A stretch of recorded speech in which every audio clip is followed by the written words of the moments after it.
Welcome back to So Very Wrong About Games, a board gaming podcast about board games.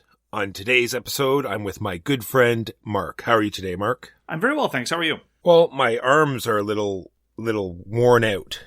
I gotta lift these heavy hands all the time. So on this podcast... I don't think it's a good pun. I don't think our listeners are going to understand the pun. That's the title of the thread.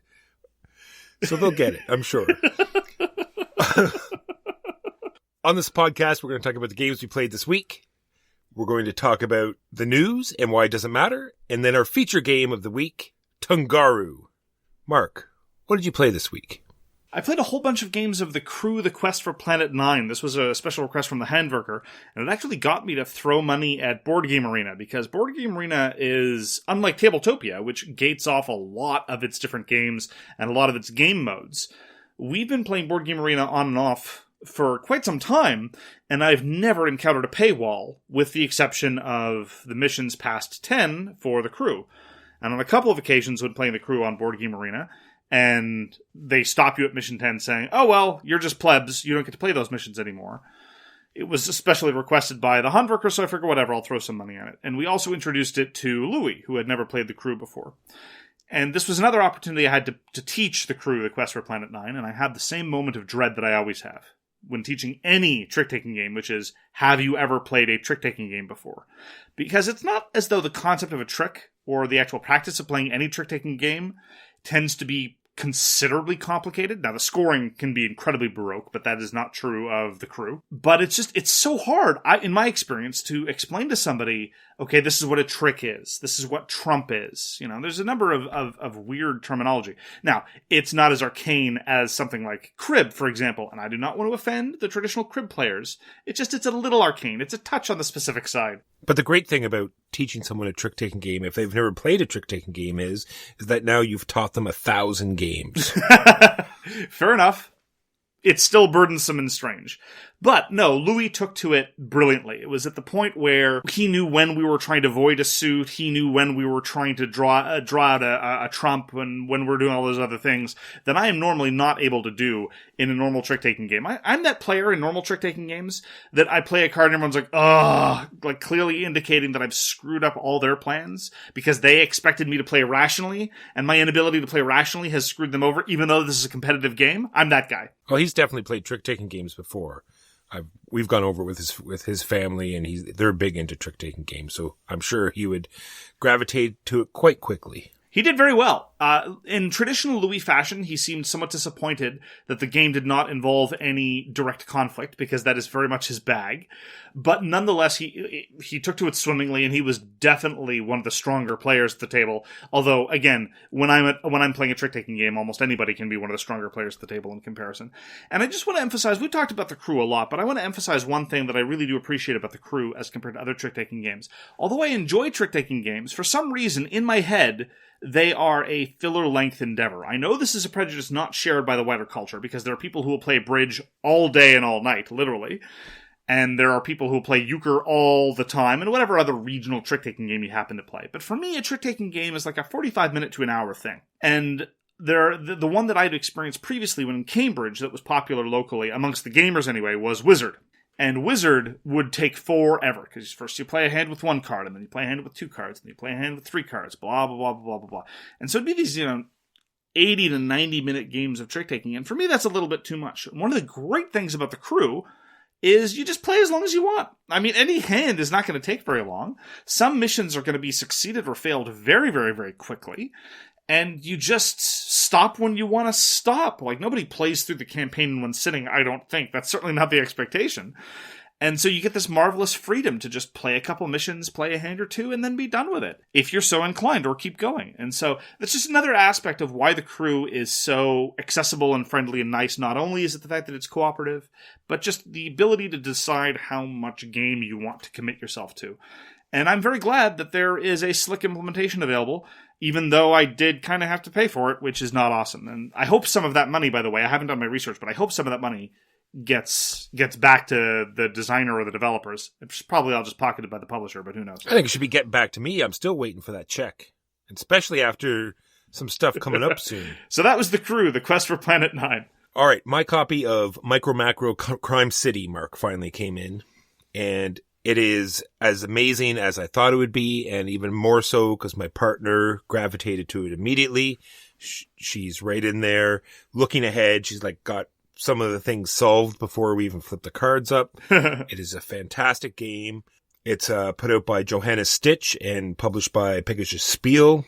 So right now on the Board Game Geek forums, there's this interesting thread, Mark, and I'm interested to know what you think.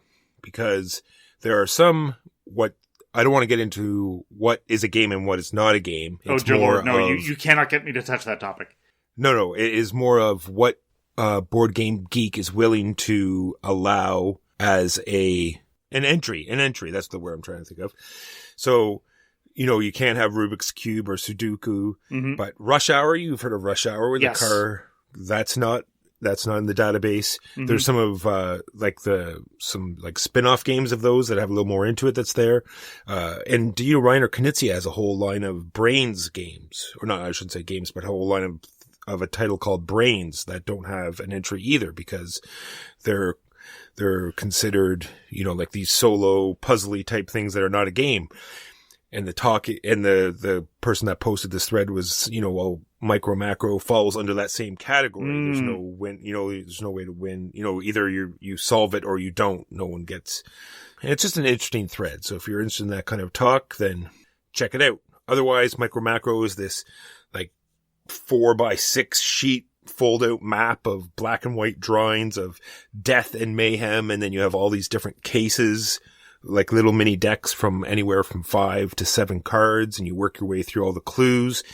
And I wouldn't want to live in this city, Mark, because you scan through the drawings, the amount of accidents and death and destruction. I'm pretty sure the population of this city is halved weekly.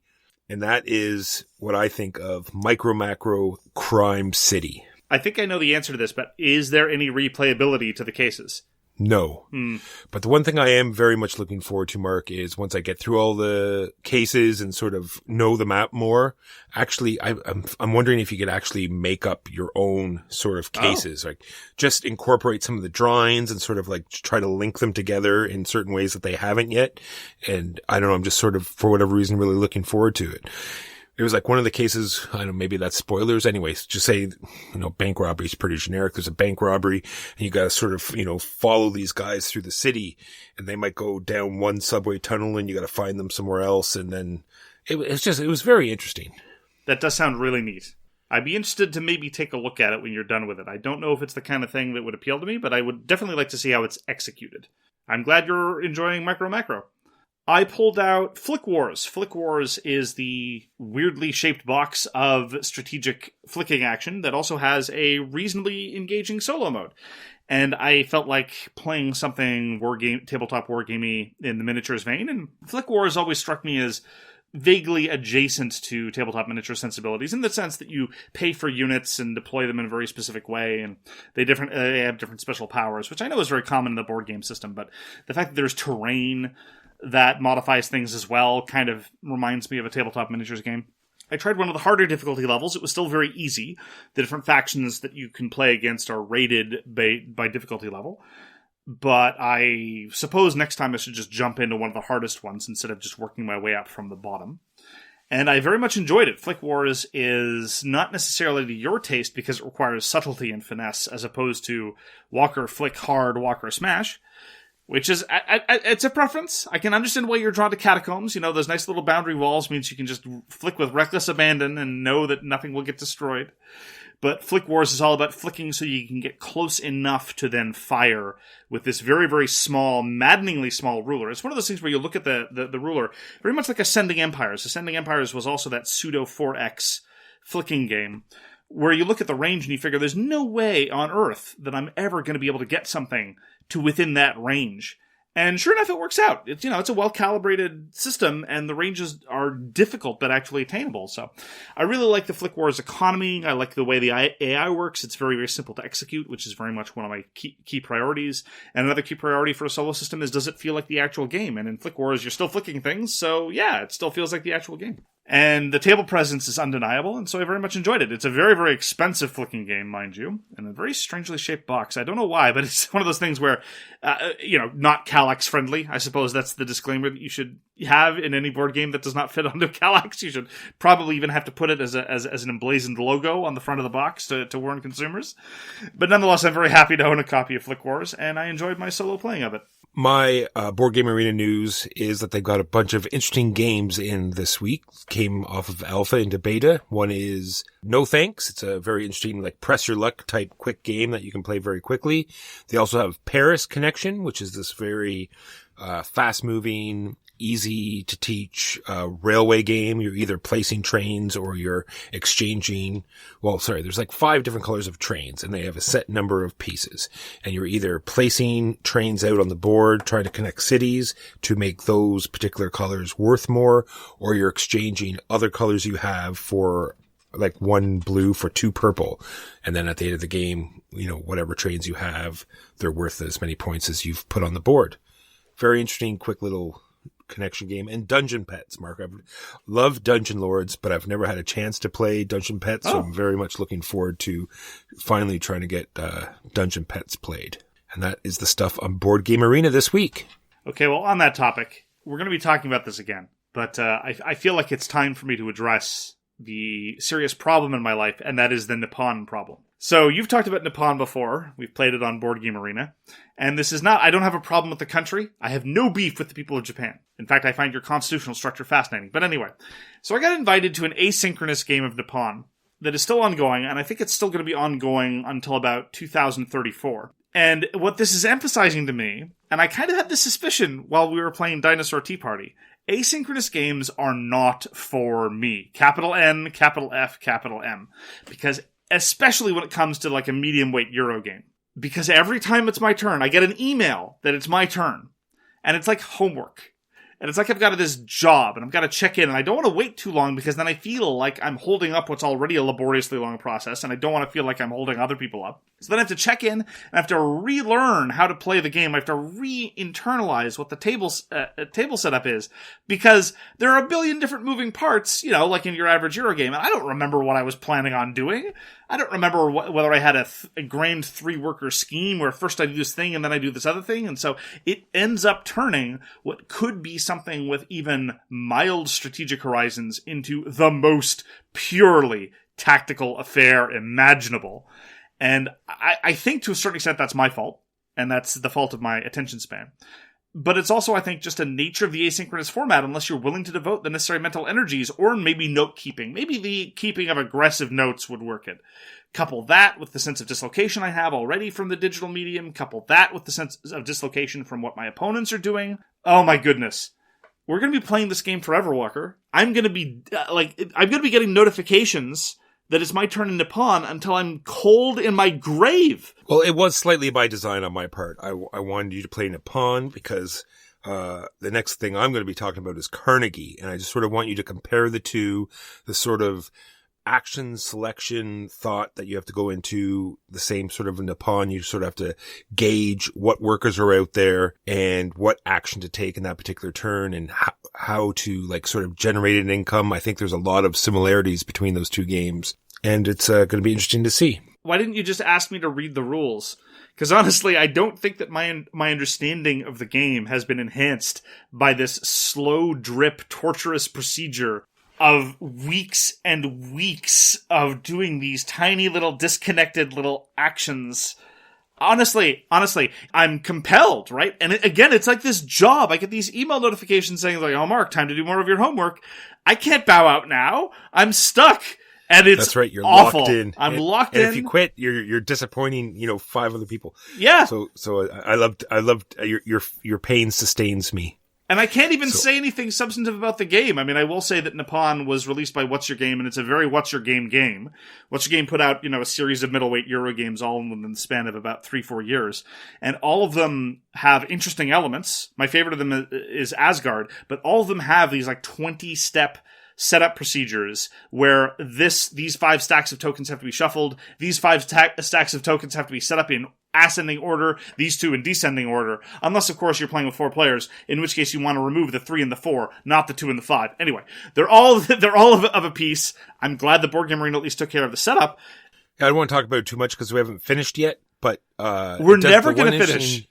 The one interesting thing I like in Nippon is because you have a limited number of, you can reset your workers at any time. Yes. But there is a limited number of workers that can go in. And when you do reset, you lose all your sort of manufacturing, all your coal, which you need to run your companies, and you lose all your money. So it's one of these things where I can generate all this income, but I can't do anything with it. So I got to sort of, wait and do some other actions.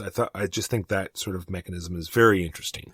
I agree with you. That part is cool. And that tension is one thing, at least, that is preserved in the format, because I can look over and see, well, I've got this much money and this much coal left, but I also really don't like what's available on offer. / you also have to worry about overextending yourself because you pay your workers after you do the reset, not before. So if you have decent income, but you overextend yourself with workers, you're not going to end up with any money for the next round. That part's neat. I like that part. I'm just not able to connect any part of that to the rest of the broader game. And I blame you, Walker. I blame you for ruining Nippon. That is Nippon. And I talked about Carnegie already. I want to talk about Carnegie again. It's designed by Xavier George and published by Quint Games. I just think they're doing a great job here, Mark, what they've done, because just for the atmosphere that we're in right now with COVID and everyone having to stay home, they've brought this game onto Board Game Arena and it's not even published yet. It's just like on Kickstarter right now, and they've given us the full game on Board Game Arena, so it gives people a chance to play it with their friends, even while it's this is all still going on. And I just think that they've just done a great job rolling this out, and it is an excellent game. The more I play it, the more I love it. Like I said, it's got this very interesting action selection mechanism where you pick an action and everybody does it, but every action, it activates buildings, but not only that, it also either lets you pay for these donations, which is endgame scoring stuff, or allows you to generate income. And how you generate income is sort of like pulling your workers back so you can use them in the buildings again, but you're sort of sending them on these missions in these different areas of land, like east, midwest, south areas of the map, right? And then, like I said, so when you're looking at what action to take, you sort of have to pair it up with, okay, well, what workers are going to be called back? I really want to do this action, but it's going to allow this other player to pull back 5 workers and get all this income. So it's really interesting sort of decision-making all the time. When we had briefly discussed it not too long ago in an episode of Pledge of Indifference, you had expressed a concern that it reminded you of On Mars in the sense that it was just mechanism piled upon mechanism piled upon mechanism. I assume that has not been borne out?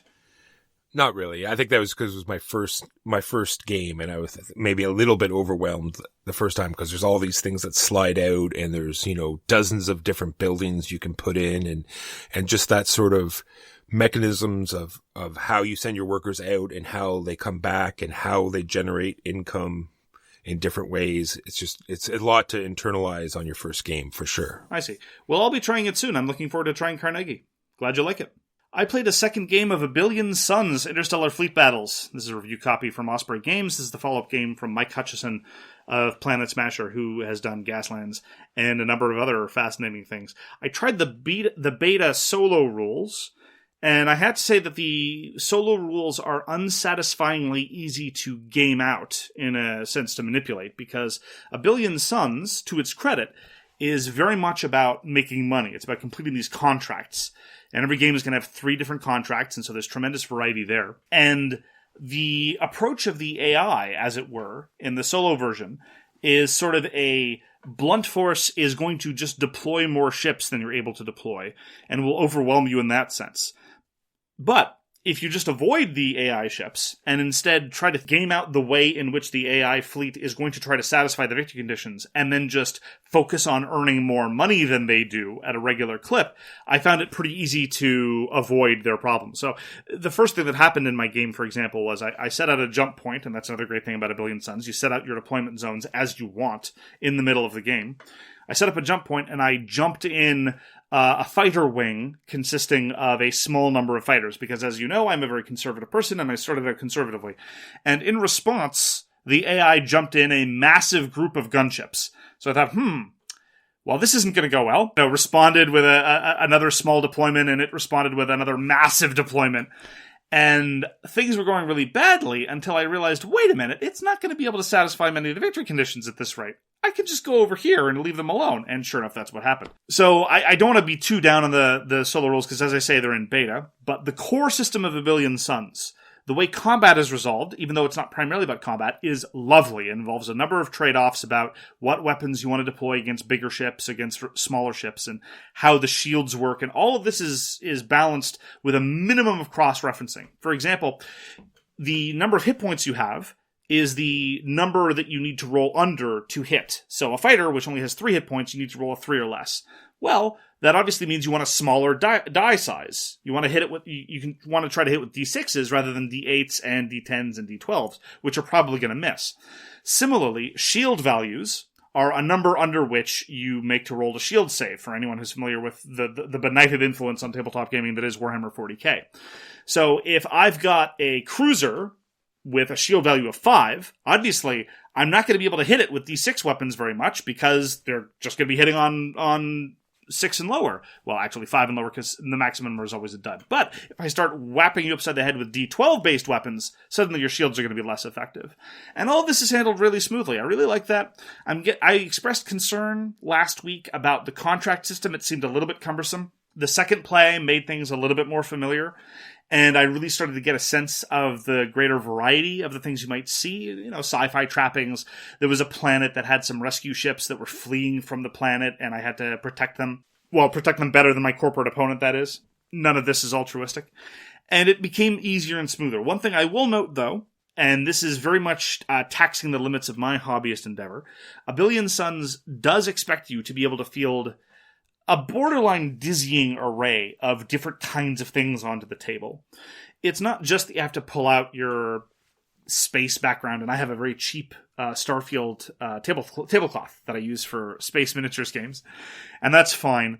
And it's going to expect you to deploy planets and asteroids and space kraken and facilities and prison ships and utility ships and 9 different classes of military vessel. Now, a certain amount of fudging, obviously, is going to be necessary, because this is an indie miniatures game, and you can fudge as much as you like in an indie miniatures game. What was a Corvette in one session can easily be a destroyer in a different session.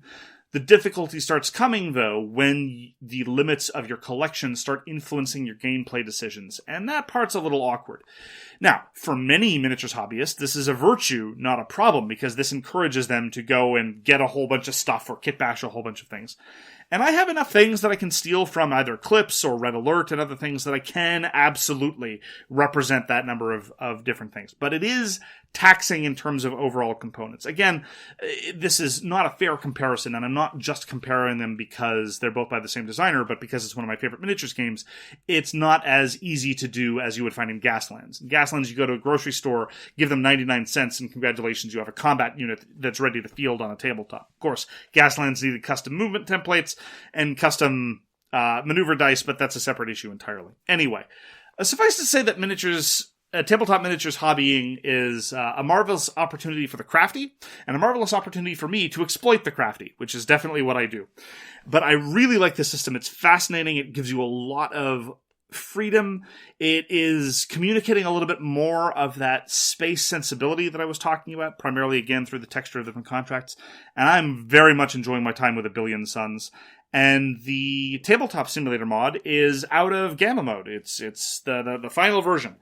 And so I'm looking forward to giving that a try again as well. And that has been my further experiences with A Billion Suns, Interstellar Fleet Battles. I want to go all the way back to almost the beginning. And when you said you had to roll dice less than their hit points, is that their potential hit points or their current hit points? Starting hit points. All right. Perfect. It's called a silhouette value. Gotcha. All right, next game up is Hallertau, designed by Uwe Rosenberg and published by Lookout Games. You and I got to play this on Tabletop Simulator, and the mod is quite nice, and we had a great time playing it. At least I thought we did. It's one of these games where you're putting out workers, and it's a very interesting system where there's much like every Uwe Rosenberg, there's a plethora of worker placement areas, and it's sort of like a tiered system. If the space is empty, it will be 1 cube, and then 2 cubes and 3 cubes. So up to 3 potential times it can be activated, and gets more expensive each time. And this leads to very interesting decisions, and the fact that it doesn't clear after every round. Only the top tier of certain ones get cleared.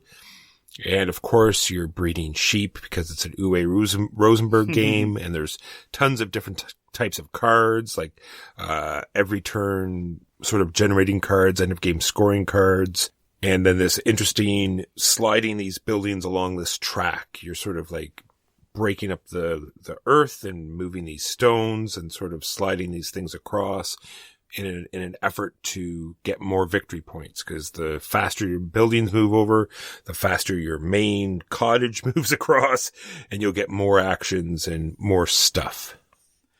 I really like it when a designer has enough of a signature that you can definitely tell it's from them, but at the same time they iterate and innovate and sometimes even just flatly improve on their previous designs.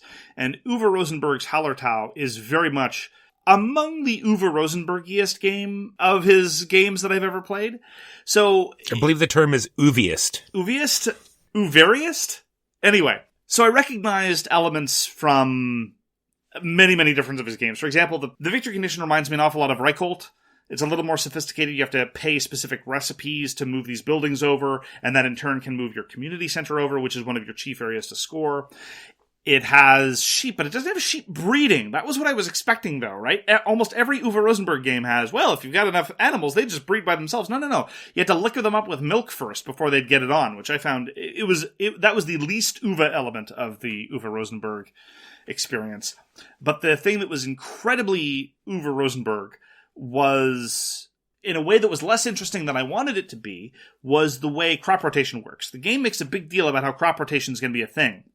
Anytime you sow a field, it will generate resources and then get worse. Every time you leave a field fallow at the end of the round, it will improve itself. And I was really looking forward to that element, and I was disappointed. With only 6 rounds, and with a whole bunch of action spaces that can rejuvenate a field very, very easily, I didn't ever really feel that pressure to engage in anything even remotely resembling crop rotation. It was just, well, I'll sow all these things, and, oh, the field's not good enough? Well, I'll just spend an action to make the field good enough. Okay, fine. Yeah, if not good enough, just make another field that's, starting out at top tier and plant there instead of or as well as. Exactly.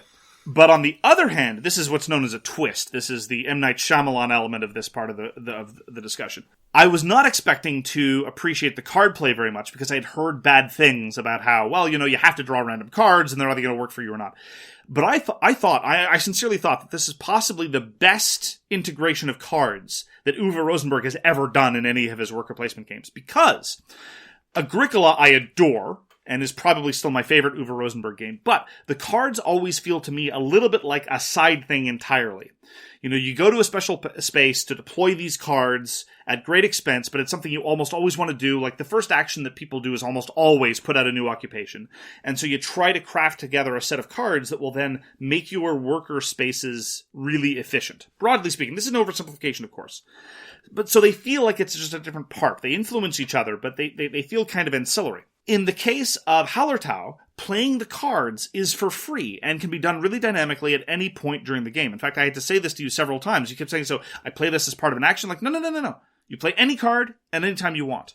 And a lot of them are just based on thresholds, not based on costs. I need to have 6 hops to play this card. I don't need to spend 6 hops. I need to have the 6 hops.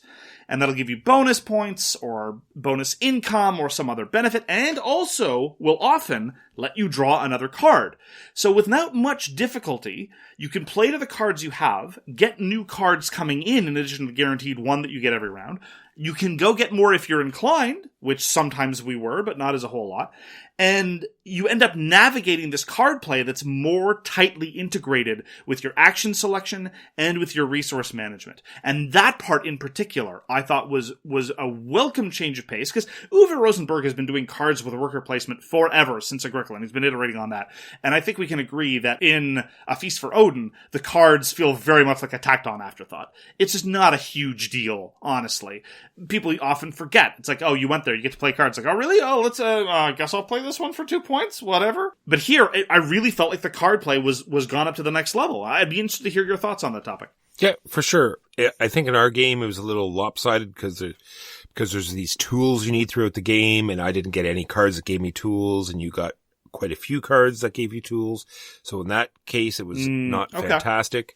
But other than that, I agree with everything you said. It's sort of like you get these interesting combos going off where you play a card that gives you a sheep, and now you have this other card that you needed the threshold of 6 sheep, and because this first card gave you 6, you play that, and that lets you draw another card, but lets you play another card.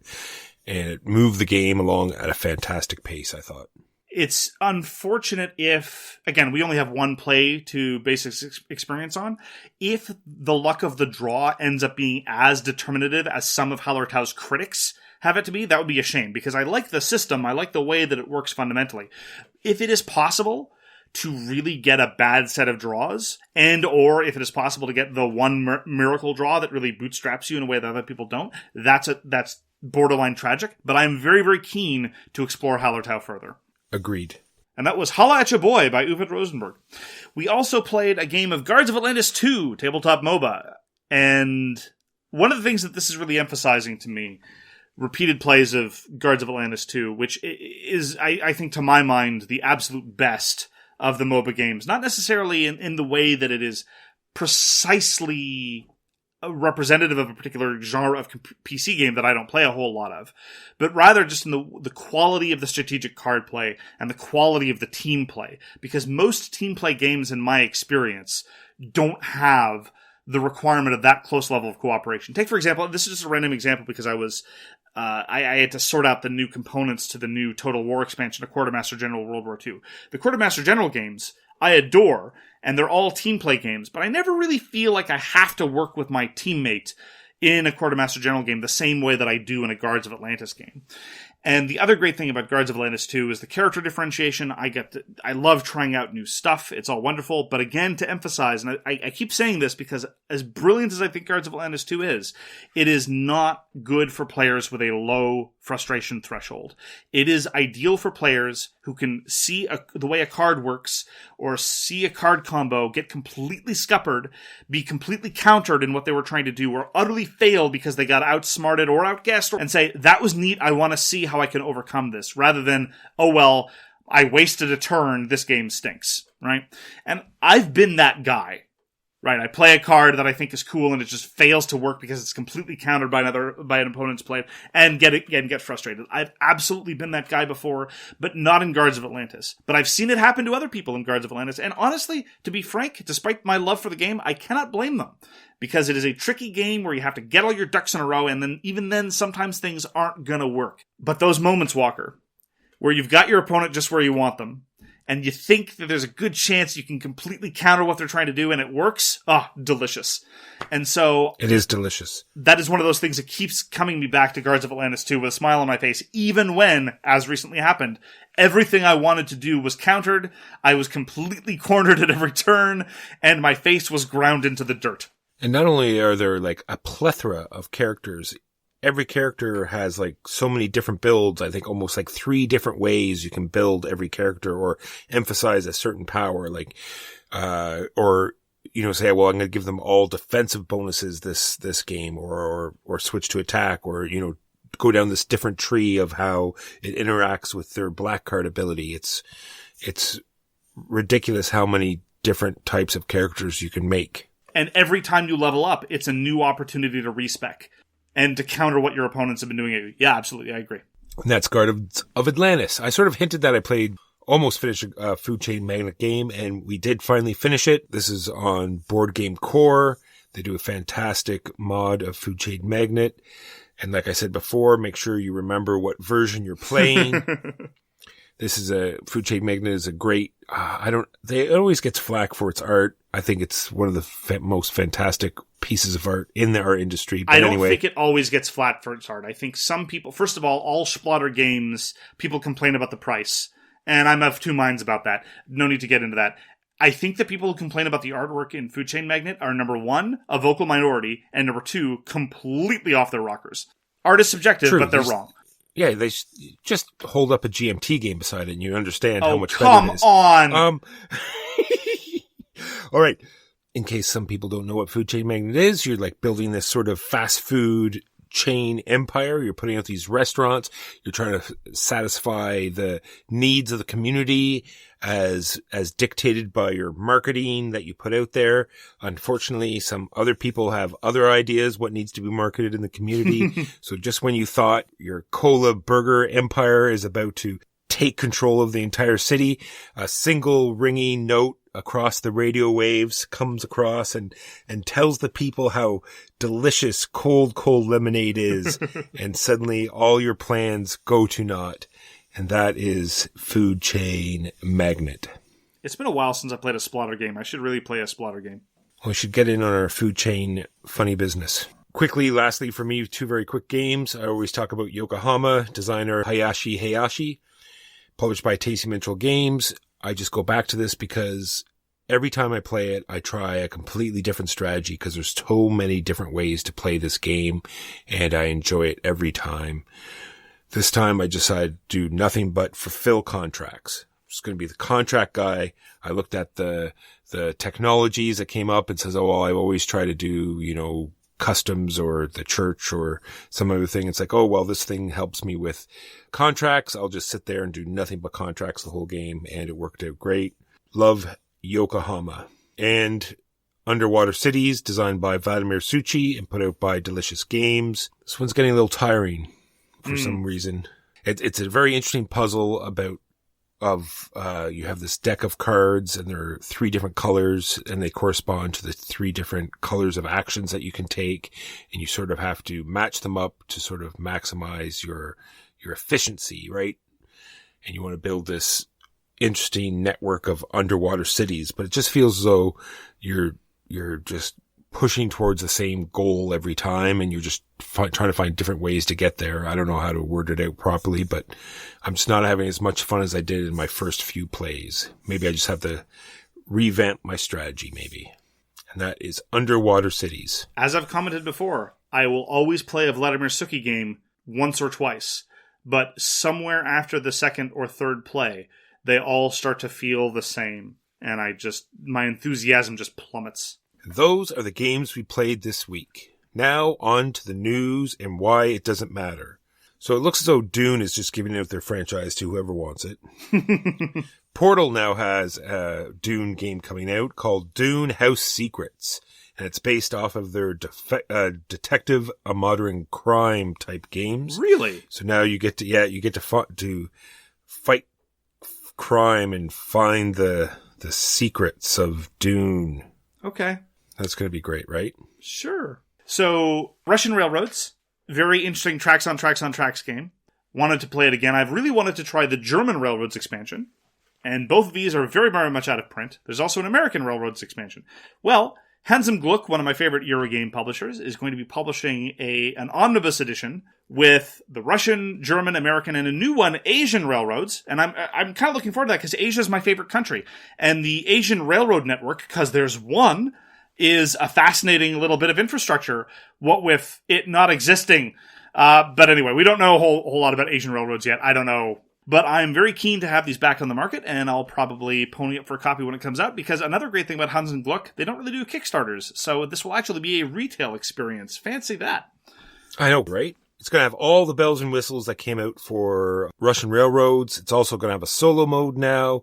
And this is sort of like gives me the same feeling as the new Hansa Teutonica big box, right? All that stuff that you couldn't get before. Now it's all in one box.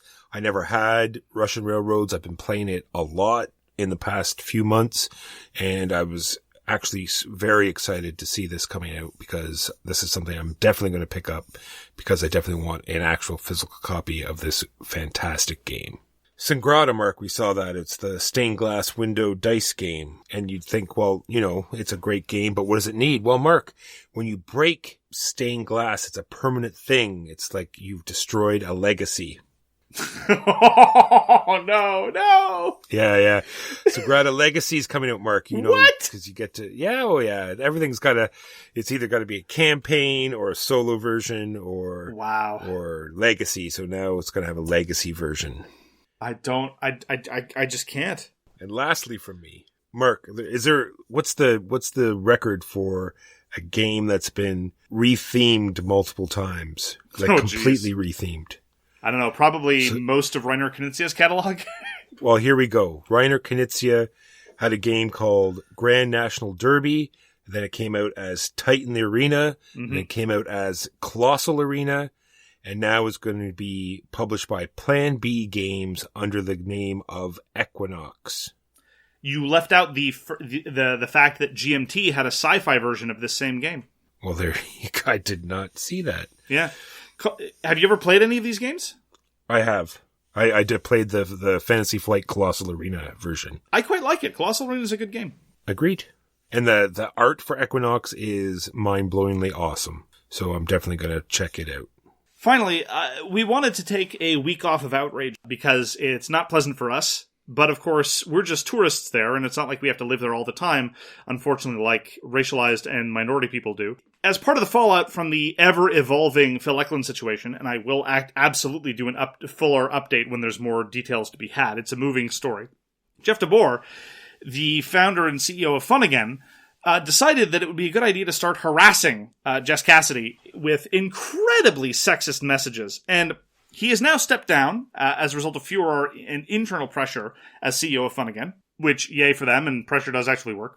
And I do absolutely want to stress that sexist harassment has absolutely no place in our hobby or indeed in any hobby or any aspect of life. But I just want to stress one other thing in the context of editorializing here. Additionally, there was an additional harm, and this is an example of someone in the industry, someone from a distribution company, on behalf of a designer, harassing a journalist that they had worked with in the past. And this is one of the reasons why we don't cultivate industry ties here at So Very Wrong About Games, and one of the reasons why we try to keep our editorial distance from both publishers and designers and as well distributors, because it doesn't necessarily improve our editorial stance to have these elaborate personal and professional relationships with these people whom we wish to cover. And I just want to stress that this is an example of someone trying to leverage their connection with who is essentially a board gaming journalist into getting her to change her stance on something. And that is super gross and super unacceptable. And I don't think we should tolerate that in addition to not tolerating the tone in which it was delivered. I would just like to say, essentially, that if Jeff DeBoer had cleaned up his language, tried to exert a similar amount of pressure without being a gross misogynist about it, it still would have been gross. Not as gross, obviously, and I'm not even saying that's the grossest thing. Let me be perfectly clear. But I just want to stress that this is a further example of the problematic editorial position that journalism can find itself in. And I think that it's great that through very difficult situations, we're slowly getting better. And I hope that this will lead to a better working relationship between, again, ostensible board games journalists and commenters and the people they cover. And that is the news and why it sometimes really matters. Now, on to our feature game of the week, which is Tungaru. Tungaru was designed by Louis Maltz and Stefan Maltz, published by Alley Cat Games last year, all the way back in 2020, so it's practically a classic now. Yeah, I don't know why we're playing these ancient games, Mark, but I'm sorry. Go ahead. What's next, Moncala? Louis Maltz and Stefan Maltz also co-designed Edo. This is not Yedo. This is Edo, the Queen Games release of 2012, not the worker placement game released shortly thereafter. They also co-designed Rococo with Matthias Kramer, released later that year, and those are probably their two most salient releases up to that point. Walker, why don't you give us an unhelpful summary as to what one does in Tungaru? So in Tungaru, you're cruising around these islands, abducting different island-dwelling people and forcing them to work to get you victory points. And when they have outlasted their usefulness, you throw them into the pit of victory points where they'll still give you victory points. Oh my goodness. The first thing that I wanted to say about Tungaru was that I can understand why this kind of theming, because it's set in the Gilbert Islands, what at the time was called Tungaru. It's in Micronesia. That I can understand why these themes are really good for especially Euro games, Micronesia, Polynesia, Melanesia even, because what you can get is colonization and expansion and all those traditional things without colonialism, right? Because the indigenous peoples, prior to European contact, and even after European contact in some cases, were expanding and developing trade networks and conquering in some instances. The classic example of this, I think, is the GMT games Conquest of Paradise, that gives you this kind of similar structure of a 3.5xe kind of sort of empire building thing, but without any of the gross elements of forced colonialization. Instead, it was just, colonization and settlement of unoccupied islands and atolls by indigenous peoples, and then coming into conflict with other local indigenous political and social and cultural alliances. And of course, Walker has to take that setting and make it sound super gross and incredibly exploitive, even though it wasn't. So good on you, Walker. I live to give. So I'm pretty sure we're not going to compare it a lot to Concordia, but there are some very definite similarities with Concordia. It has this elaborate endgame scoring mechanism where you're collecting all these things that sort of make up these set collections that multiply into more victory points. It also has this limited inventory system on your tableau where you only have certain spaces where you're allowed to put inventory. And then it has this, the standard dropping off resources and grabbing resources like you do in Concordia. It also has a movable focus of building, right? In Concordia, you move your settlers and your ships around and you build adjacent to them. Similarly, in Tungaru, you have the ship that moves around, and that's the location from which you apparently abduct locals. You gross, creepy man. In the game, I didn't design the game. In the game, you're hiring nomads. That's how they express it in the rulebook. And I should stress, actually, minor note, I really didn't like the rulebook. It left a number of points of ambiguity. It was one of those cases where both of us would read a paragraph and we'd say, well, I mean, I think the natural interpretation, the natural implication is this, but it doesn't say that outright, so let's just play it like this. And sure enough, when you go and check the clarifications, it works as you thought it would. I was just a little disappointed that you had to engage in that level of interpretation. It does have the interesting first player mechanism where in reverse player order, you're putting out your boats and you actually get to reserve the tiles, because sometimes the placement of the tiles is, some of the very important ones could be out there first, and sort of in reverse turn order, you would sort of block them off. And it sort of gives you that sort of Marco Polo feel where you really need to know what you're doing from the beginning of the game and sort of scan the board and sort of plan out your first couple of moves before you even get going. So in that regard, it's probably not so great for, beginners versus people who've played multiple times. It is absolutely a game where you need to hoover up as many nomads as possible, because that's how you score points. It is possible to score points during the game, but usually it's just a little bit of a bonus. You're not going to win the game on the strength of that, it seems, most of the time. It's mostly going to be about these nomads. I liked this notion of reserving nomads, of calling dibs. I can understand why it didn't recur over the course of the game, because it would really put some people behind the eight ball if they were surrounded by a whole bunch of reserved nomads. Someone could just sit there and just let it fester and not claim the person in time and leave someone with very, very few options. But I ended up not liking the player interaction a whole heck of a lot as a result, because what player interaction there is, and there's not a whole lot, tends to revolve around buying the nomads sooner than somebody else could. And the nomads all have a very particular cost. This one costs a coconut and a pearl. This one costs 2 fish and a shell. This one costs 2 pearls, whatever. And you usually don't have that much inventory hanging around. As you say, there's a limited inventory system. And if somebody buys the nomad you wanted to buy, well, the chances of you having the precise constellation necessary to go and buy that other thing, usually not very hot. So that element, I think, didn't lead to a whole lot of quality interaction. It was a whole bunch of just exogenous accidental blocking that I didn't find particularly engaging. Yeah, that's what I have down here as well. There's the stealing of the tiles, stealing resources. There's a couple of leader cards, which we'll get to in a moment. Mm-hmm. There was the beggar that let you steal resources from other players. There was the chief that would let you switch the nomads around before the other player could buy them. And then, like you said, there was some blocking with ships sometimes, and there was also blocking with dice, because there was some of the action spaces had limited number of spaces where the dice could go. And it did happen in one of our games where, we couldn't do what we wanted because the space was blocked. But other than that, like you said, not much player interaction. Mostly what you're doing is dice placement, and the value of the die seldom matters all that much. Most of the time when you're doing a dice placement game, you try to have some element of the die value being a sort of good news, bad news situation. Again, the example of most traditional dice placement games, the higher the die is, the better the action will be, but it's expensive, or something along that line. In Tungaru, it seemed mostly random. It's just some spaces had a specific die requirement, some didn't. In fact, a lot didn't, so why they were dice at all, I wasn't really sure. Yeah, the whole dice thing in the entire game was completely odd to me. The fact that the leader rolls them and then everyone switches their dice to the same value that the leader has. And then, like you said, you pretty well got around to whatever you needed anyway, regardless of what the dice you rolled. The whole dice system seemed odd to me. I did like how other players copied the leader's roll.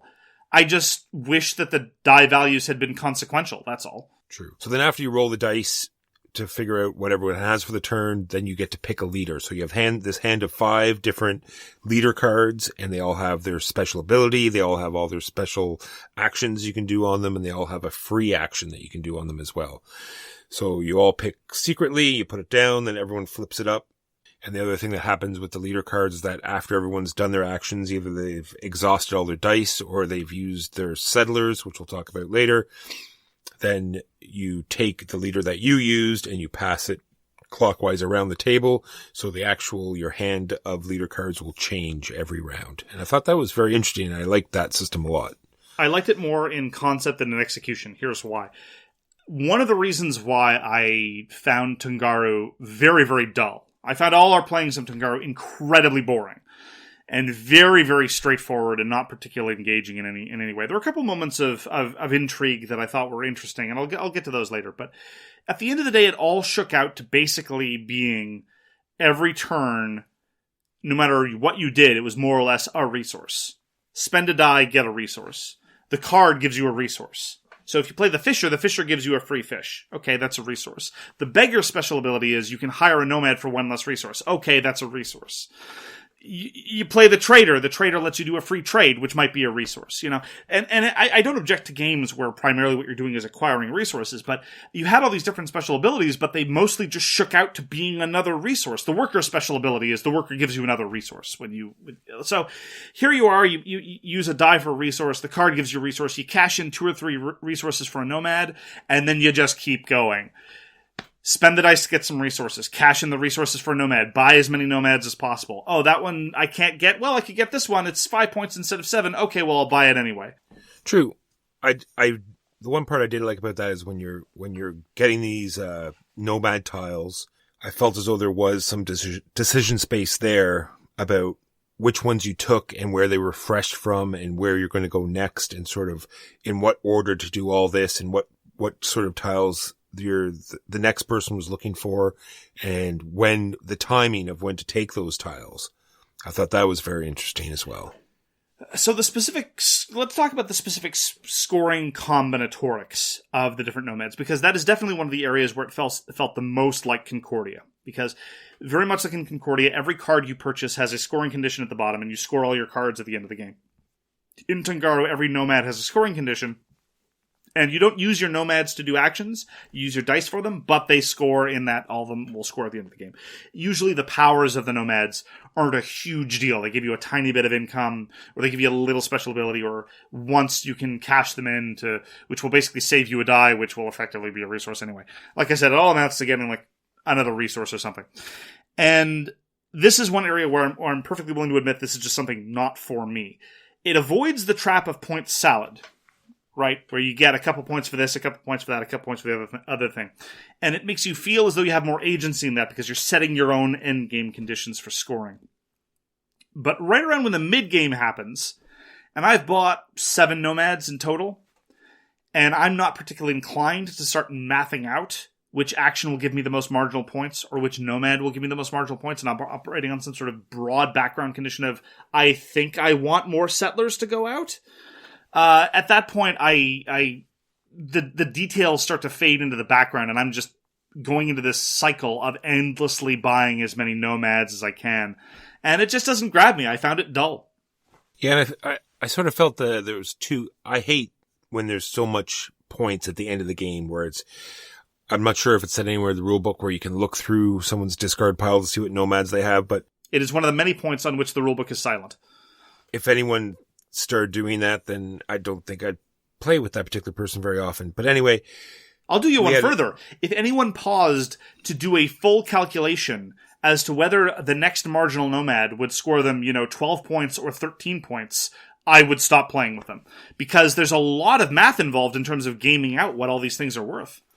That's what I have too. At the end of the game, it's too mathy. The other thing is we had a game where one person was actually lapped on the scoreboard. The scoreboard goes up to 100. At the end of the game, someone had, 110, and the other person was still on 3. And after end game scoring, the person that was at 3 ended up winning, even though the other person was already over 100 points ahead. And when you have that many end game scoring points, I think it's too much. It's like another bunny kingdom syndrome where you have no idea. It's like you think you're doing well and you think everything's going well. And it's like, oh, suddenly, no, I guess I was playing really, really poorly and too bad. I don't really mind that. When there's not really much player interaction, I don't really mind all that much because there's no way to target your aggression anyway, so who cares if you know who's winning? I respect your preference, though, in terms of the arc of a game, in terms of it unfolding its information in a more organic way rather than this huge dump of points at the end of the game. But talking about that session where someone was lapped, I actually think that was to the game's credit because I fell into in that particular session, I fell into a pattern where I was just churning in resources for points. I'd acquired nomads that let me score resources for points, and I wanted to say, okay, I'm now in a position where nomads 1 and 2 give me the resources that I need for nomads 3 and 4 to convert to points. I have no reason to go and do anything else. If this strategy wins, if it is viable, then this is borderline degenerate, because I set up that combo at like round 3. So I just pumped that, and I knew that session was going to be incredibly boring. I will not hold it against the game. And the fact that you won that session because you had purchased more nomads and actually gone and done things in the game rather than just sitting off in your corner constantly churning this internal point engine, I think is to the game's credit. And then I'm going to talk a bit about there's like a little bit of tableau building. I'm not saying it's huge tableau building, but there is a little bit, and it's semi-interesting. The fact that, like we said, you have limited inventory, so you get to open up an extra inventory spot. Where you have nomads, you only have a maximum of 4 nomads that you get to use, but only 2 available at the beginning. And then there is another line of monuments that you put out that will get you extra resources. And every time you get a nomad, you get to put out one of these monuments, which is sometimes could be potentially a big scoring opportunity as well, because there's some nomads that will give you points based on how many monuments you have out. So I thought it was a little bit of interesting little tableau building as well. I actually found that bit incredibly silly, because the parts where the nomads give you things, that part was fine. It was okay. I think they could have done a lot more with it, but it was fine. This idea where you have this board with various spots that are locked and you have to put out monuments in order to improve the quality of your board. This is something we see in Euro games all the time. You can do it to a little degree or a large degree, but, games as different as Scythe and Terraforming Mars, Scythe and Gaia Project, or what's the fantasy version? Terra Mystica. We see this all the time, even Hansa Teutonica. You remove pieces of wood from your board and your board gets better. In Tungaru, it's almost so trivial as to be offensive, because, yes, in theory, you're locked to 2 nomad spaces at the beginning. But the first thing you do when you buy a nomad on an island where you don't have a monument is you remove a monument. So you don't need to plan it out. You don't need to be proactive. You don't need to engage in opportunity costs about, do we want to upgrade this thing or that other thing? It's like, no, do you have room for the Nomad? Oh, I don't. Do you want the power? No? Oh, okay, then go down the resource track. Alternatively, is there no room for the Nomad and you want the power? Oh, I'll just use that monument then. Oh, look, I've got space now. It will come into play. It came into play a little bit for me was the fact that you can only put monuments out where you haven't already got a Nomad. Right? Yeah, that's the only time when it Nomad matters. from this island. Right. So say if Nomad just happens to get transferred to the island and I've already got a monument there, but my monuments are blocking my other spaces, I cannot get that Nomad. I have to move away and get a Nomad from somewhere else first to get, to open up this spot. Sure. I thought that was kind of interesting. That is the only time that it matters. The rest of the time, it's incredibly trivial. I was expecting there to be more of a trade-off, more of a balancing element, trying to have to worry about things like throughput or managing my tableau. And it was just the circumstances where I cared at all what was happening with that were so minimal. I found it just another aspect that I didn't enjoy. I also thought it was way too long for the decisions that you got to make, right? It usually breaks down to, I need to get these nomads, so I'm getting resources to get the nomads. That's the game. And then for the length of time it takes, I think it's too long for what it is. I agree entirely. Our games, in fairness, were roughly about an hour, but even given that, I felt the downtime. A 4 or 5 player game where someone's just, okay, I'm going to place a die and get a coconut. Okay, well, I'm going to place a die and spend these 2 resources and buy a nomad, refresh the nomad. These were relatively fast turns, and I still was waiting for it to be my turn again. And I think that's just part and parcel of the fact that the game is smooth enough, but I just wasn't interested in what anyone else was doing, and I was barely interested in what I was doing. I mean, unless it's not perfectly clear, I found Tungaru very, very dull.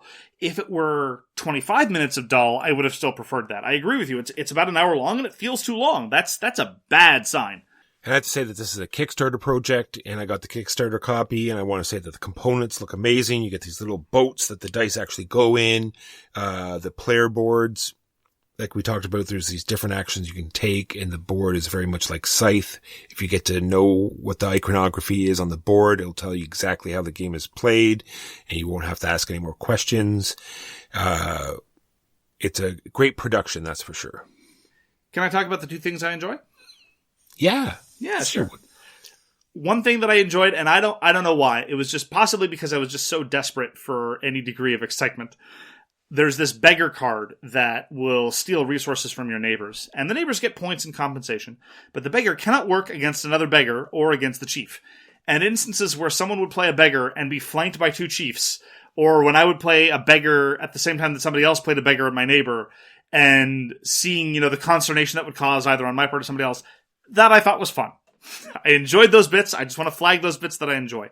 And the other part that I thought was interesting was the sole element of the game that I thought broke the sort of stranglehold of the place a die, get a resource problem, and that is how settlers work. Every player has 3 settlers, and one of the actions you can do is you can spend a couple fish and plop out a settler. And now the settlers are an individual that you can tap every round to do one of 2 very specific things, or move to a different island. So it doubles down on the spatial element a little bit in terms of being able to place things properly.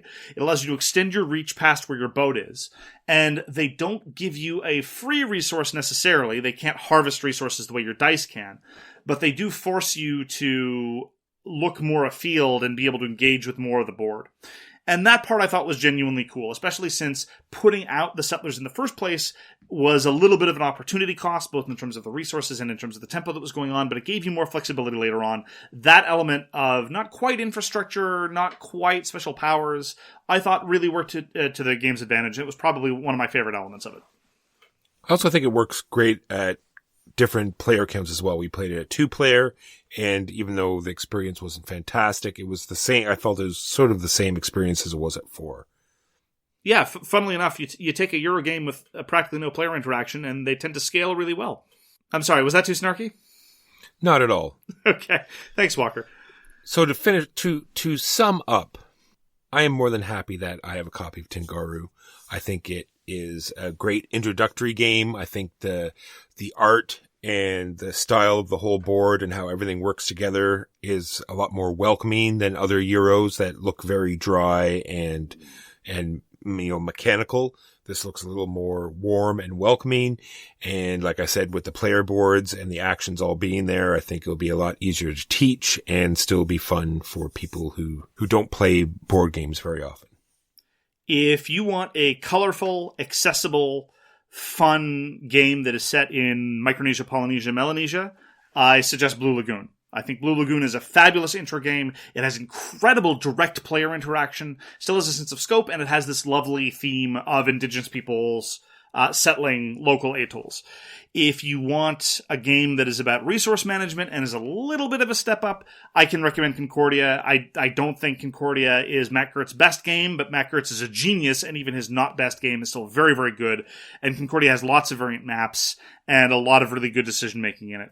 If you want a crunchier kind of Micronesia, Polynesia, Melanesia experience, Conquest of Paradise is absolutely an option.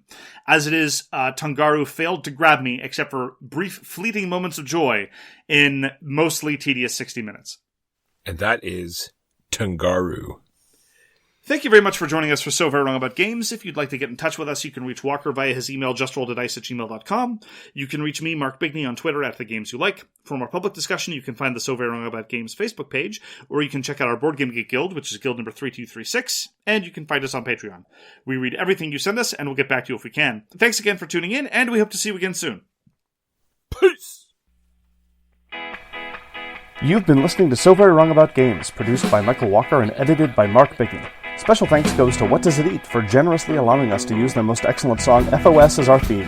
You can find them at whatdoesiteat.com. You can reach us by email at soverywrongaboutgames@gmail.com or on Twitter @SoWrongGames. Thanks very much, see you next time, and always, try to be right, but remember you are so very wrong.